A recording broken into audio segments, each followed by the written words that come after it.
Okay, my name is Rich, and I am an alcoholic. And my sobriety date is May 23rd, 1976. And but there's some guys up here. Dan was here when I got here. And some other men that had a huge impact on me. One point I want to make, I think Dan had 4 or 5 years, I think, when I came in. There's another guy named Derb who I'll talk about. And with that amount of sobriety, they were elder statesmen. They were the people that we looked up to. So sometimes we forget that today and think, oh, you got to have 20 years or 30 years or something. But no, it was not like that. So keep that in mind. You know, if you're ready to sponsor people after you've taken a 12 step, and please do it. So what was going on then?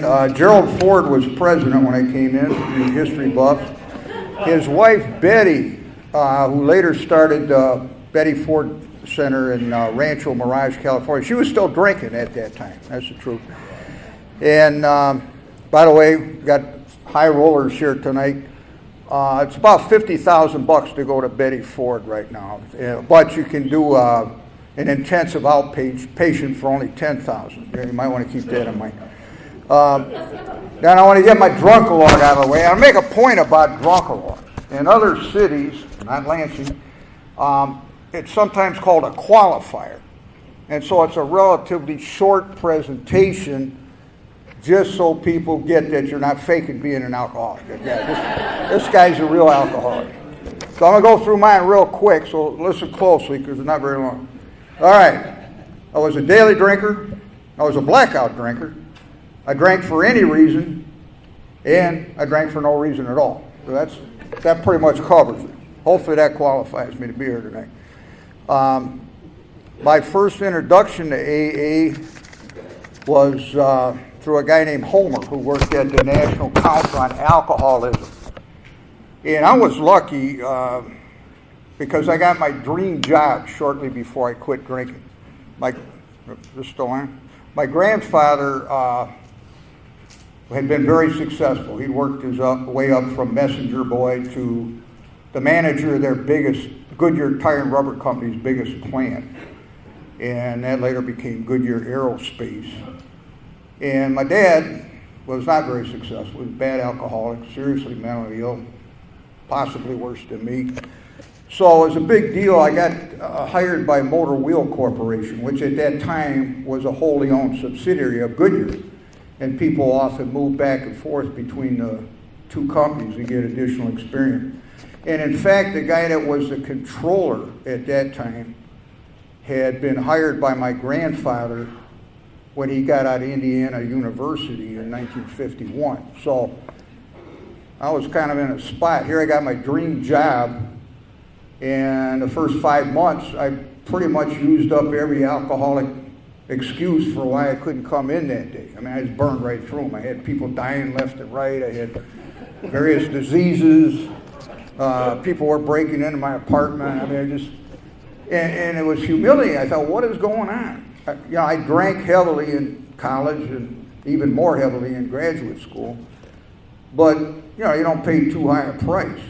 Could usually sleep in. I always scheduled classes late in the afternoon, so I knew I wasn't going to be functioning earlier than that. But, so I was going to call in again, and I did. And something hit me. I don't know what it was. I dressed up like I was going to work. Instead, I went to the Michigan State Library, the main library, and I checked out all the books on alcoholism. There's something thinking, maybe there's something going on here. And there were only 7 books, if you can believe that, but I brought them home, and I started flipping through to the chapter that described, what is an alcoholic. And I still wasn't sure, but then I remembered when I was up at 2 or 3 or 4 in the morning, there were these ads for the National Council on Alcoholism. I don't know if they still have those or not, because typically I'm not up at that time anymore. But remember one, there was an Indian crying for some reason. I remember one had a tagline, if you think you have a problem with alcohol, you do have a problem with alcohol. So anyway, I called NCA, and a guy named Homer answers the phone. And I got there late, too, and this is an important point. I got there after 5, and that was Homer's quitting time. And later on, after I'd been sober for a while, I said, yeah, I'm really glad you stuck around. And I said, probably a lot of people don't show up after they call. And he said, yeah, they almost never show up. But then he said, I always stay, but I always stay. And that stuck with me. And I'll never, literally, I think this is pretty close to word for word what he told me, because it profoundly changed my life. And I told Homer, I want to find out why I drink the way I do. Because I knew from watching a lot of TV and movies that was how you did it. Once you had this great insight, then I'd have the problem solved. So I told him that. He said, Rich, you probably started drinking for the same reasons everybody else does. It's kind of a rite of passage into adulthood. I was 24 at this time. And it helps you to function socially. It removes some of those inhibitions. He said, but now you're at a point in your life where the alcohol itself is causing problems. And if you want to know what's really wrong with you, you have to take the alcohol out of your life. Like, whoa.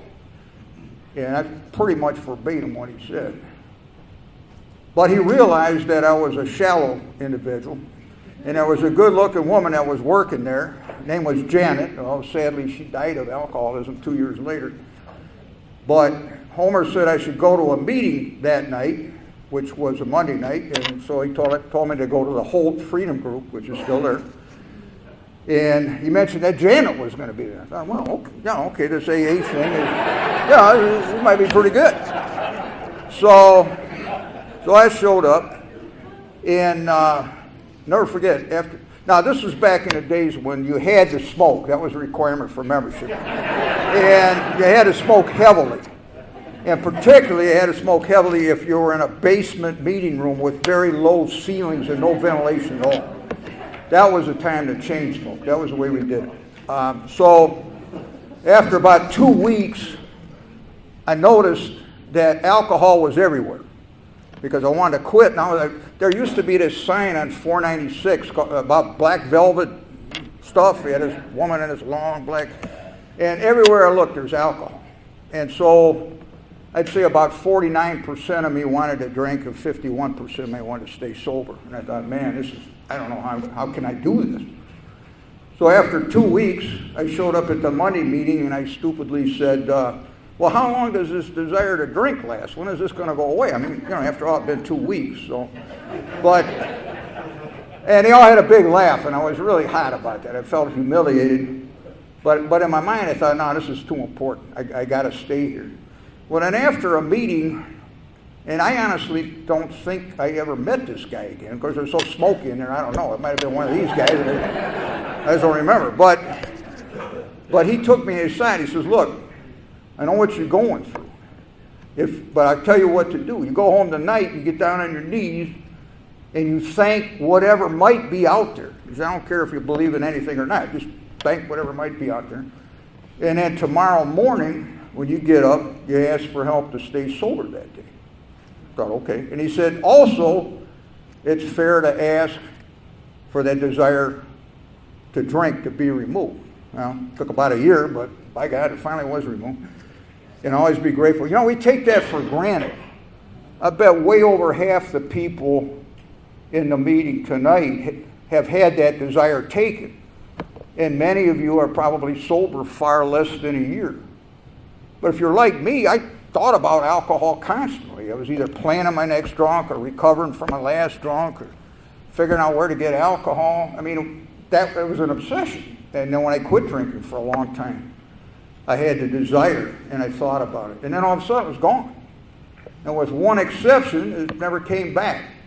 One exception relates to this young man out here in the audience, a guy named Tim. One of the things they used to pound into us was you had to call somebody before you took that drink. In fact, there was a little aluminum coin we used to pass out. It said, think before you drink. And then on the back it said the time to call your sponsor is before, not after. Now what's weird to me is everybody in this room's got a phone or maybe 2 or 3. I almost never hear that in a meeting anymore unless they bring it up. But if you feel like drinking, call somebody first. That pulled me back many, many, many times. My first sponsor, Homer, he could almost set his watch. About 1:30 in the morning, I'd be calling him up because I'd start thinking, I could still get to the party store, and it's going to close at 2. And God. So I'd call him up. And if I couldn't reach him, I'd call somebody else up. And I can't even tell you what they told me, but when I hung up the phone, I got through one more night, one more day without taking a drink. And that's what this program is. Before they took the name Alcoholics Anonymous from our big book, this group was informally known as the One Day at a Time group. So it kind of leads me to believe that's a pretty important idea. It's one day at a time. Because they would catch the new man in New York or Akron, and he'd say, well, look, you can stay sober one day, can't you? And the guy said, yeah, maybe I could do one day. So that's where that started from. And I'm not quite ready to turn on a bleeding deacon like it, but I'm getting close. I'll warn you so we get the kids and pets out of here first. But it drives me nuts that from therapy and from treatment centers, we bring in things that actually run counter to that simple idea, like 90 meetings in 90 days. Kind of feel like there should be a $50 or $100 fine every time somebody says that in a meeting. Okay, give it $50, give it to them. Because that sets up an artificial goal. I know it works for some people, but it sets up an artificial goal. Now, if you're an alkie like me, what if you get sick and you don't get your 90 meetings in 90? Oh, well, I didn't make it, so I guess I might as well get drunk. Or you do get your 90 meetings in 90 days, and you think, well, I guess that proves I'm not an alcoholic, so I might as well go out and celebrate, right? I mean, I'm cured now, see? So why fool around? The other one, this is my all-time favorite. This might be the single dumbest idea in the history of mankind, I think. It probably is. And that is the word triggers used in a closed AA meeting. That should be a $1,000 fine, I think, at least. Because what does triggers mean? That means that somehow if I carefully plot my way through life, I can avoid taking that first drink. Now, I don't know about you guys. I never needed a reason to drink, right? Anybody here need a reason to drink? I would show of hands. Anybody? No, I didn't think so. I mean, I drank because I was awake, right? I drank because it was a day that ended in the letter Y. And I drank because the sun came up in the east and it set in the west, right? So the trigger thing is just nuts, because what does that imply? That implies that I have power over alcohol. And I was taught a long time ago, I am powerless over alcohol, and that's never going to change. So if you're thinking about triggers, you need to get a better sponsor or a smarter sponsor, or just forget the whole thing. Just pretend you never heard the word. Now, I know I'm kind of beating around a bush here, but hopefully you get my point. So we had these coins, think before you drink, and you put that in there with your pocket change. And Homer had a story about that. He had to go, he was a great shoe store salesman. But unfortunately, I mean, he had a lot of cash. This is way back when. He was so good, they would move him around to fix different stores in the chain. So he'd been sober, I don't know, a little while, and he had to go to Chicago for a sales convention. He's pretty nervous about it. But his sponsor, a guy from Flint, said, okay, we'll set it up so the guy's going to pick you up from the hotel and take you to an AA meeting. So Homer thinks, okay, I'm covered.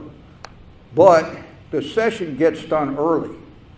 And he's standing out in the hotel lobby, kind of like Bill Wilson. And he's thinking, I'll just go into the bar here and wait for my ride to show up. Man, I'll get a glass of ginger ale. That's what I'll do. So he sits down at the bar.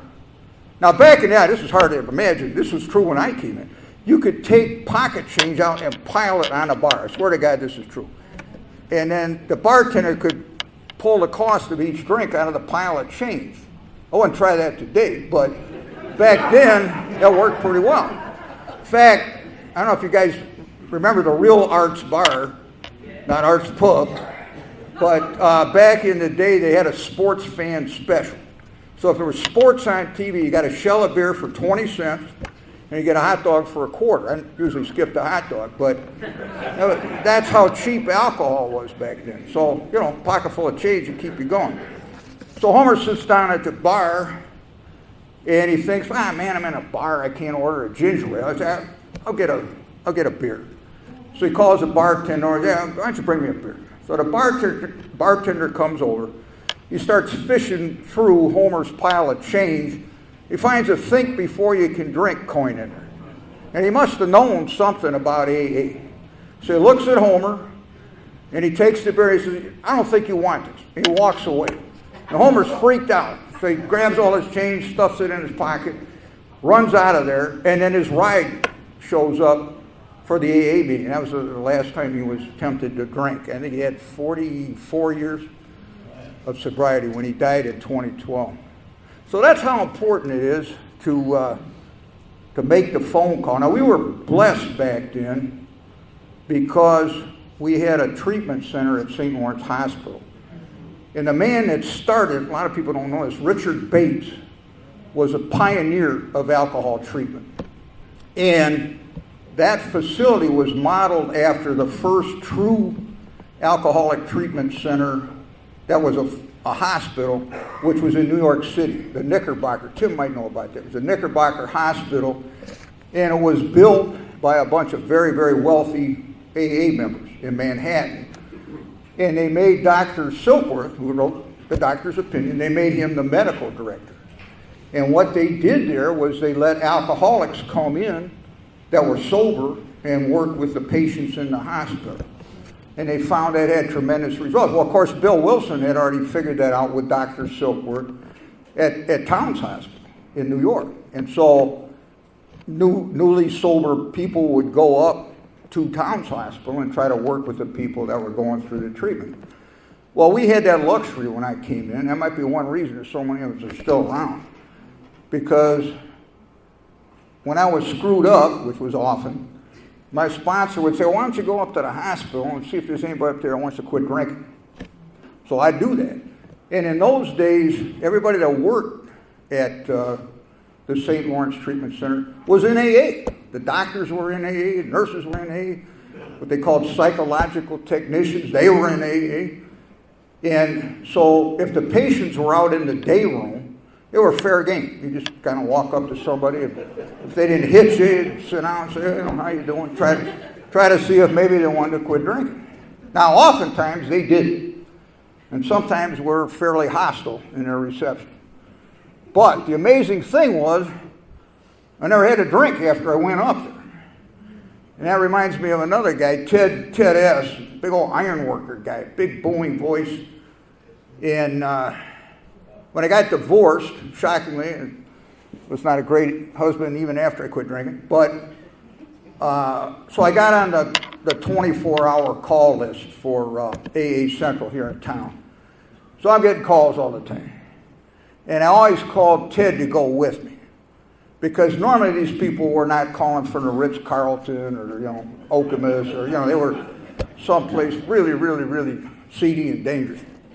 And of course, my buddy Ted was a very imposing guy. And that tended to cool out anybody that was going to cause problems. But we had a ritual. I mean, he had to be at work at 5:30. I had to be at work at 7. We'd be standing out there at some, godforsaken street at 2 or 3 in the morning. And we had a ritual. What Ted would say, Rich, I think this has been another successful 12-step call. And I'd say, yeah, Tim, or Ted, I don't think either one of us are going to have to drink today. And that was the way we had to look at it. I don't know that anybody we ever called on showed up in AA. But I know that I didn't have to drink. And that's a big part of staying sober. It's tough now because the courts keep running them in and out. Not a huge fan of that, as long as I got the bleeding deacon thing going. Because the worst thing you can do to an alcoholic, in my view, and I'm sober a while now, is tell him what to do. As soon as you tell me what to do, my first thought is, well, screw you, right? And my second thought is, I've got to get around this somehow. I'm not putting up with this. This guy obviously doesn't know who I am. Okay? So when the courts tell people, oh, you got to go to AA, that's the worst thing they can do in my mind. And we've tried talking to them. And there's a real simple solution, and it's so simple it'll never happen, and that is these courts have meeting space. They have police protection. They could make them go to a meeting there, and they could get AA volunteers to speak, and then they could have a parole officer there to sign the sheets and all that, and keep them out of our closed meeting. And they'd still get exposed to AA, and it worked fine. But that's too simple, so I don't think that'll ever happen.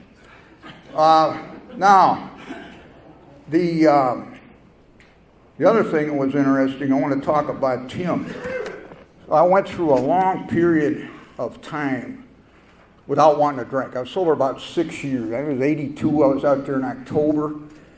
And my sister and brother-in-law, we were staying with them. They lived uptown in Harlem. He taught at Columbia. And that's a really, really funky part of New York. And, you know, sirens are going off all the time. They start picking up the trash about 4 in the morning.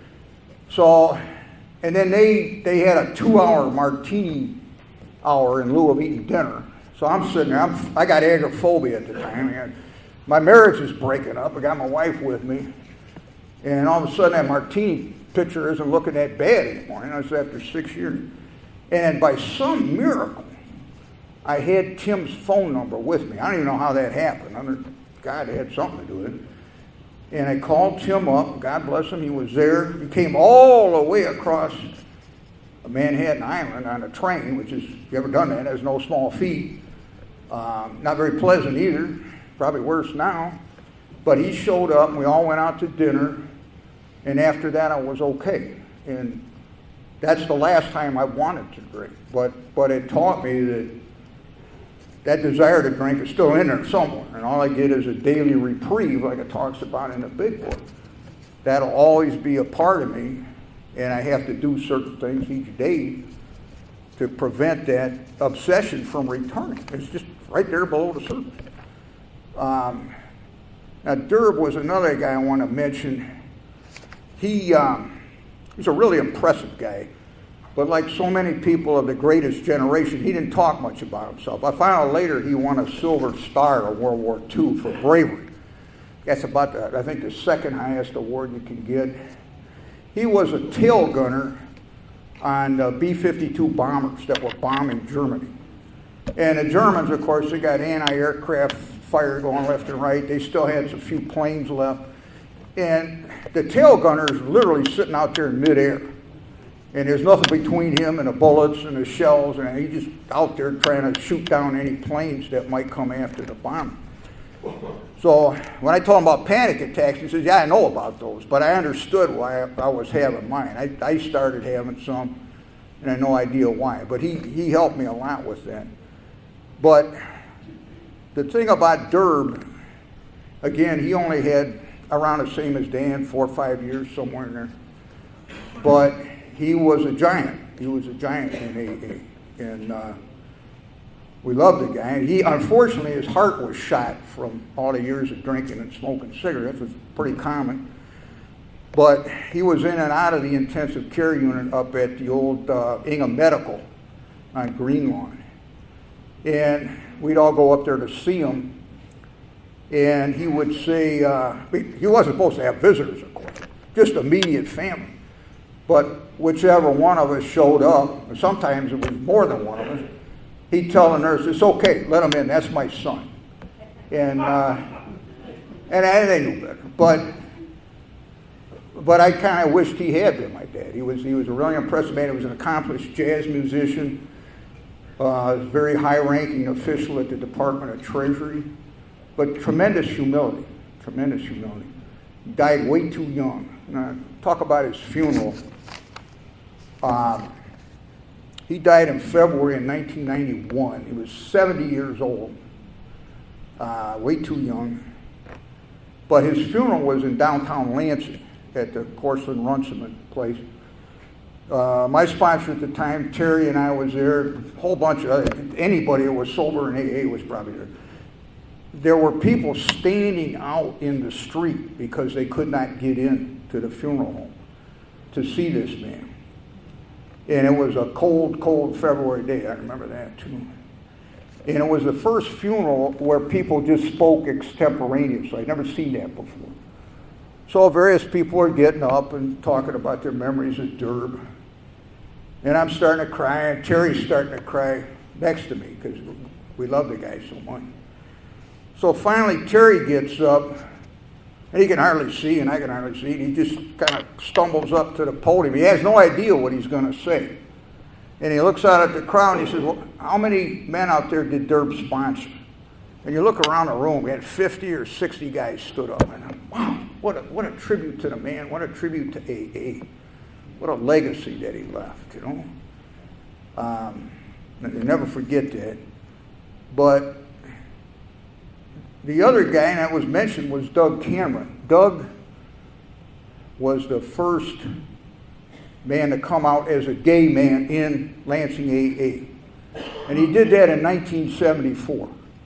And I cannot begin to tell you how much courage that took in 1974. That was not an easy road. He had a beautiful speaking voice. And he recorded books for the Michigan Library for the Blind. He kind of sounded, who was that? I'm going to blank out on the name, but he just had a very impressive voice, almost like the voice of God. You think, okay, that's probably what God sounds like. But Doug had a beautiful home. It was an odd home. It was two homes joined together, but it was an elegant, older home in downtown Lansing. And Doug was a real sophisticated guy, and it was decorated with oriental rugs and beautiful furniture and artwork. And he would have his home open every Sunday. And he'd make a pot of chili or some soup or something, and those of us that were screwed up, like me, we'd just congregate over there and talk in small groups. And it was a way to get through what was normally a pretty tough day, just not having anything to do on a Sunday. But the thing I remember most about Doug, he was probably dying of AIDS, but we didn't talk about it. But I remember visiting him the last time, just before he died. And he weighed like 100 pounds or something. I mean, he was really in bad shape. And I didn't know what to do. I come in, I'm just crying. I said, Doug, man, I don't know what to say. I don't want you to die. And Doug said, well, sit down, Rich. Let's talk about your divorce. I was going through a divorce then. So we talked about my divorce for the next couple of hours. That was the man that he was. That was the kind of people that were here when I got here. And they were the ones that convinced me that at 24 years old, with a lot of education, I made a lot of money, that I could stop right then, that I didn't have to go through another 20 or 30 years of drinking or die prematurely, that I could stop right then. And I've never felt that I could carry the message the way those guys did to me. By all rights, I should have been in and right out. I'm too smart, too good looking, too much money. I don't belong here. But thank God they showed me that it did. Another story. This is from the big book. Dr. Silkworth, in his opinion, he talks about meeting a man, and I'm pretty sure he's talking about Hank Parker's, that was a trembling wreck, and he almost burned himself up in a fire in a barn. And Silkworth treated him. And then a couple of years later, he meets him again, but he doesn't recognize him. And he can't believe that this calm, self-assured, mature man is the same trembling wreck that he treated a couple of years before. Well, the same thing happened to me. There was a MSU student named Nick, and he used to come to the cover-to-cover big book meeting at People's Church in East Lansing. And he was in tough shape. I mean, he was now 18 or 19, but he was very emaciated. He shook, and he was so bad that one time he got through a whole week without drinking or smoking dope, and it was like a spontaneous ovation for him because he was just doing so bad. He was just, so to go an actual week was great. And then he disappeared. I was giving him rides back and forth from the MSU campus, but I didn't know what happened. I figured he's probably dead. And then a couple years later, I walked into I guess it was a Tuesday meeting at All Saints Episcopal, and the guy's yelling at me, Rich. And I didn't know who he was. big, good-looking guy, muscled, kind of like I used to look when I was that age. But I had no idea who he was. And he comes up and he grabs me and says, Rich, it's Nick, man. Well, it turned out he dropped out of state for a while, but he got sober. And he started working a program, and now he transferred back. He did graduate from MSU. And I literally did not recognize him. And that's the power of this program. If you don't believe there's a higher power, stick around and watch what happens to people in a few months. We got Aaron here tonight, Melissa, Dan, some of the people that are relatively new to this program. They're different people in just a few months. They're literally different people than when I first met them. Now, how did that happen? Sitting around with a bunch of drunks, swapping war stories, talking about 12 steps. Why should that make any difference? But it does. And I tell you what else is weird. I got here, and really what I wanted to talk about was me. And me. My success, my life, my story, my whatever, my mind. That's what I wanted to talk about. Well, now, I get a tremendous thrill out of watching these guys get better. And it never gets old. I never get tired of that. I could be married to a movie star in 6 months. I'd probably be tired of it. But I never get tired of watching these people be transformed through this program. It's an amazing thing. Now, one of the problems that we have now is you have to create your own accountability in AA. When I came in, and some of these guys can correct me if I'm wrong, I don't think there was more, maybe 200 of us going to meetings, and that included the outlying communities like Owasso and St. John's. There were 33 closed meetings when I came in. But if you got 200 people, that's a lot of meetings. So we always felt blessed that there were meetings every day of the week that we could get to. But that meant we mostly knew each other. So there was tremendous peer pressure. We knew who had a sponsor. We knew who was staying sober, who wasn't staying sober.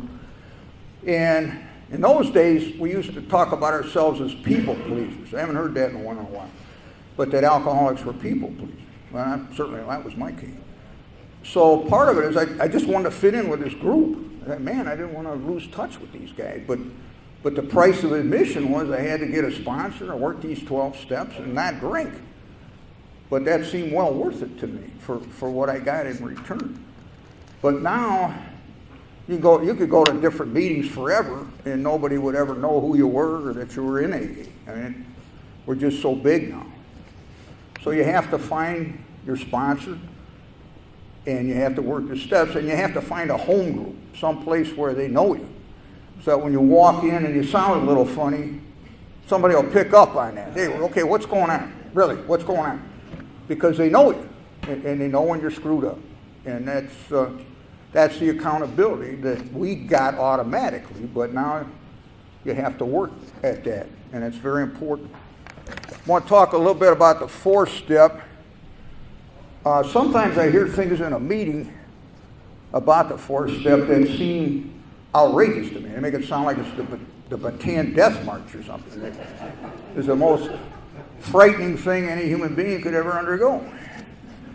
Well, I didn't find it that way, and that's because my sponsor had tried to do his 4th step on his own.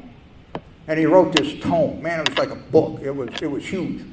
And he's real proud of it. And he brings it to his sponsor. He says, look, man, I got my 4th step here. And his sponsor flips through it and he says, why don't you take this home and hang it in the bathroom next to the toilet paper, because that's pretty much what it's good for. So, in those days, sponsors were not always properly respectful of the feelings of their sponsee.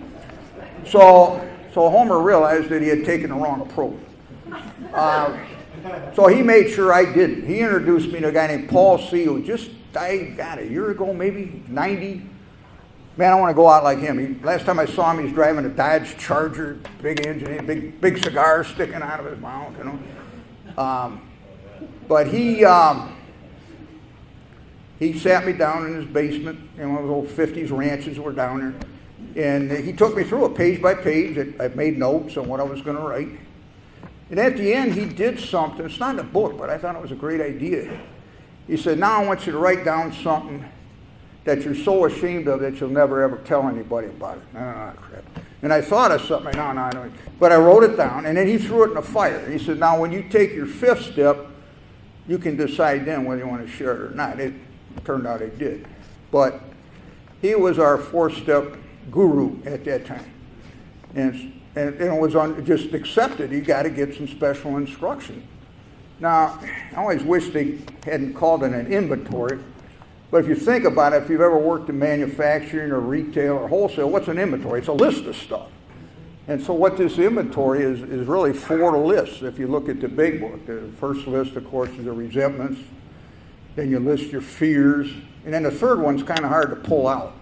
But you list out the things about which you have guilt, shame, and remorse. And then the final list is your selfish sexual conduct. Now, that doesn't mean you need visual aids, video. No. I mean, basically, and I may be wrong. You see me after if I am. But so there's only a few ways you could be selfish. You can withhold sex from your partner. You can demand too much sex from your partner. Or you can cheat on your partner, right, with somebody else or pornography or whatever it is. So that's about it. So you're not going into a long, detailed explanation. You're just acknowledging that towards this person in our sexual relations I behaved selfishly, and this is what he did.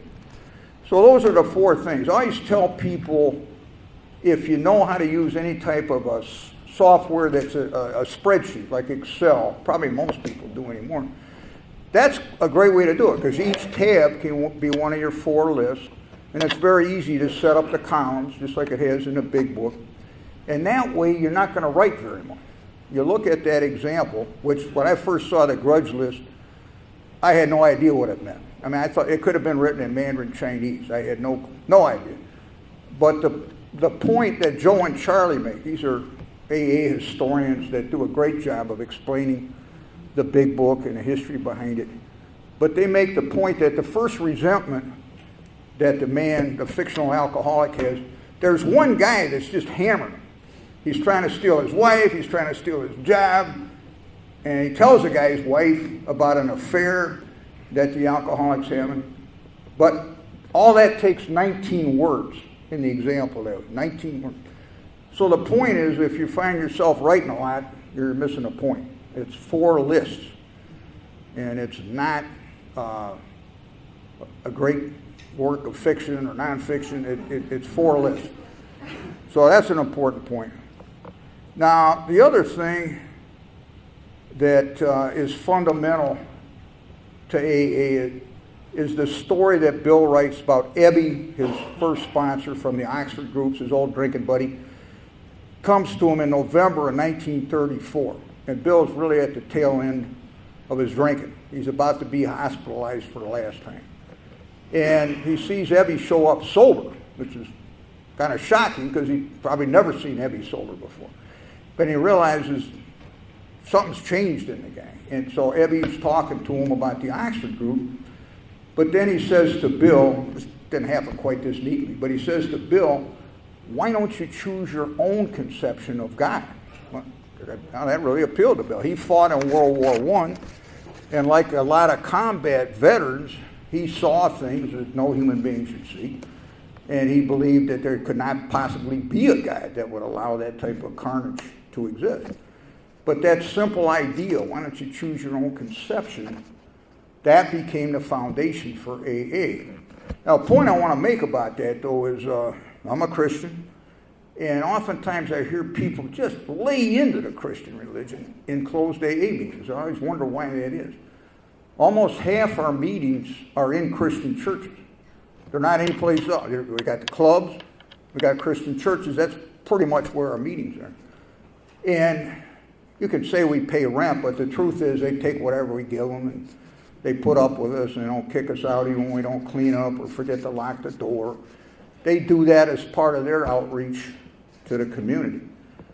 So I kind of feel like I tolerate people that believe things vastly different than I do. And not because I'm a great guy, but because AA saved my life, and that is a foundational principle of AA. So Well, I'd say if you're tempted to bash the Christian religion, maybe I ought to wait till after the meeting. Take your shots then, would be my thought. Let's see. Oh, the other thing, almost out of time. Well, I ain't out of time. My final point I want to make, and I'll wrap this up. Sometimes you get the feeling that people think you're supposed to wait a year and then start working on the 12 step. Or go out and drink a few times and then start working on the 12 step. Well, I got a novel idea. You'll come in, get a sponsor right away. In the old days, if you didn't have one in 2 weeks, they'd just appoint one. So I got one because I was afraid of what would happen. So get a sponsor, and get a sponsor that's going to start you on the 12 steps immediately.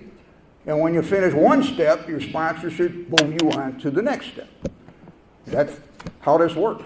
We don't get sober and then take the 12 steps. We take the 12 steps so we can get sober. But appreciate the opportunity to be here tonight. The final thought is, I'm not wrapped too tight and there's people out here that know that. If I can stay sober, anybody can stay sober. Thank you.